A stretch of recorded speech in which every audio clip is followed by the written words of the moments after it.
Salut à tous, bonjour et bienvenue chez Papy.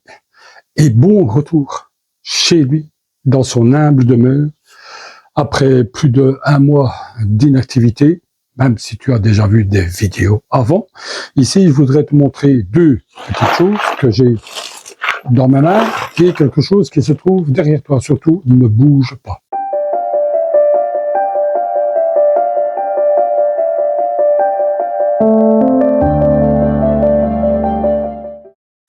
Après cette toute petite intro, on va toujours retirer ça. Ouais.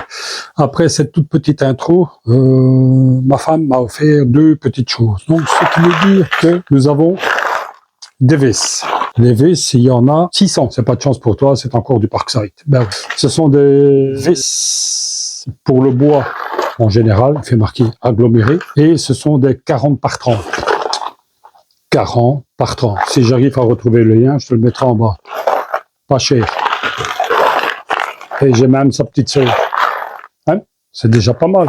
Je voulais absolument, il m'en fallait absolument parce que la rénovation que je vais faire, si tout va bien cette année-ci, est assez, je veux pas dire fastidieuse, mais je vais devoir mettre beaucoup de vis. Ça, c'est la première chose. Pour la deuxième chose, eh bien, pour la deuxième chose, ce sont des gants de travail. Ben ouais, qu'est-ce que tu veux, les gants de travail, ma femme me les a offerts à Brico Dépôt en France. Le prix que j'ai payé, je crois que ce sont des tailles L, si mes souvenirs sont bons. Exact. Ce sont des tailles L, je viens de retrouver en français, taille L, il fait marquer, voilà ce que c'est en réalité. Pour le prix que ça coûte, ça vaut même pas la peine de se casser le cul à acheter autre chose. Par contre, je vais te montrer quelque chose. La chose que je vais te montrer est toujours l'imbécilité quand tu travailles et que tu crois que tu fais bien, mais tu fais pas bien du tout. C'est ça le problème. C'est ça le problème. J'étais en train de travailler, ce qu'il est sur le petit étau qui est là, et je tenais une foreuse pour faire un trou dans de l'aluminium. Hein? Mais c'est pas de bol pour moi. Exactement les mêmes que ceux-ci. Ceux-ci, c'est Stéphane qui me les a offerts. D'accord? Mais j'aurais dû travailler avec des gants en côte de maille. Voilà ce qui arrive.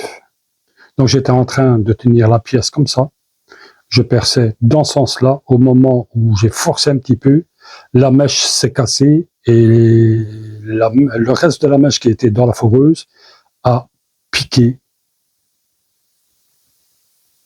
dans mon pouce. Tu peux remarquer qu'il y a un éclat ici. Maintenant, bon, je cautérise très vite. J'ai toujours une douleur au toucher, c'est logique, mais je me suis pas raté du tout. Je sais pas si le gros plan va fonctionner. Ben, voilà.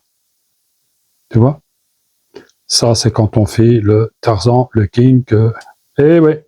Comme tu peux voir, on n'est jamais à l'abri d'un accident. J'ai beaucoup de chance que c'est à la casser net en 2 et le reste de la mèche qui était sur la foreuse. Non, je ne l'ai plus. Ben, il est rentré carrément dans le pouce de 1 petit centimètre. Je l'ai senti tout de suite. Ça fait très mal. C'est très sensible, mais bon. Hein? On va pas dire que c'est le risque du métier. J'aurais mieux fait de faire autrement. Ça, c'est entièrement de ma faute. Voilà.